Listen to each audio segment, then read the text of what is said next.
മനുഷ്യജീവിതം എങ്ങനെയാകണമെന്ന് ആലേഖനം ചെയ്ത ഒരു വേദപുസ്തകമാണ് ഓരോ പുഷ്പജന്മവും.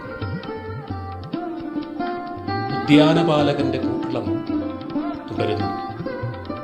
മണ്ണിളകിയാൽ, അടിവേരിളകിയാൽ ഒന്നും സഫലമാകില്ലല്ലോ. സവിനയത്തോടെ പറയട്ടെ, ഈ വാക്കുകൾ സ്മൃതികളല്ല, മൃതിയുമല്ല, ശ്രുതിയാണ്, ശ്രുതി മാത്രമാണ്. ശ്രവിക്കേണ്ടത് എന്നു സാരം. ഒരല്പമാത്രം ചെവി തരിക, ഹൃദയവും. അറിഞ്ഞും അറിയാതെയും പിന്തുടർച്ചകൾ പ്രശോഭിതമാവുകയും അതിൻ്റെ പരിണാമമെന്ന നിലയിൽ പ്രപഞ്ചവായനയിൽ താൻ അറിയാതെ നിലകൊള്ളുകയും അതൊരനുസ്യൂതിയായി പെയ്തിറങ്ങുകയും അതിൻ്റെ പരിണാമഗുപ്തിയിൽ കൊയ്തെടുത്ത ഭവ്യാനുഭവത്തിൻ്റെയും ഭാവനാഗരിമയുടെയും വിളക്കൊയ്ത്തിൻ്റെ കതർക്കനങ്ങൾ അറിയണമെങ്കിൽ അതിനെ പാരായണ വിധേയമാക്കണം.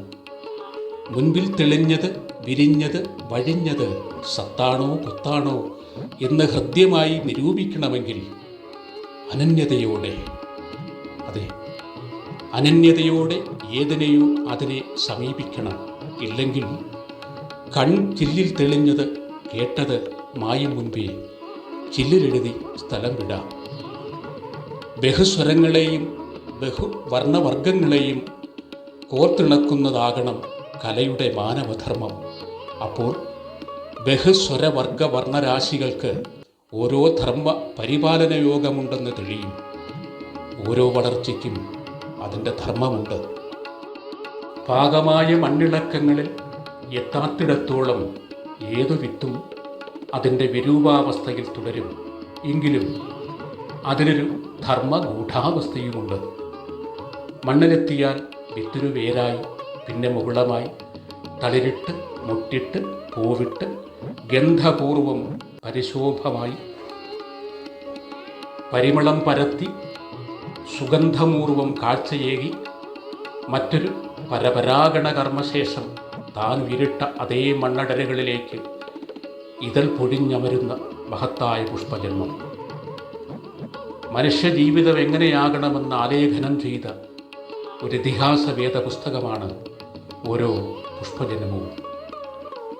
ഈ മൃദുല ദലശോഭാഗന്ധാഭിജാതം കണ്ണുണ്ടായാൽ പോരാ, കാണണം. മനസ്സുണ്ടായാൽ പോരാ, മനനം ചെയ്യണം. അങ്ങനെ മനുഷ്യനാകണം. ഒരു കർമ്മ പരിപാലന ജീവിതത്തിന് പൂവ് ഒരു സാംസ്കാരിക ബിംബോത്പത്തിയാണ്.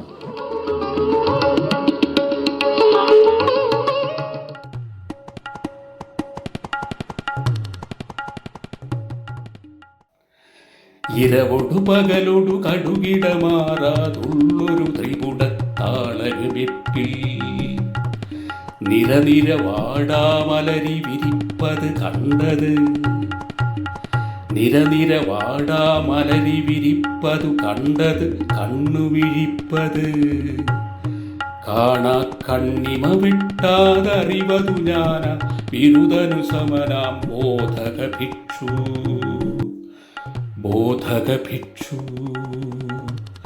ബോധക ഭിക്ഷു.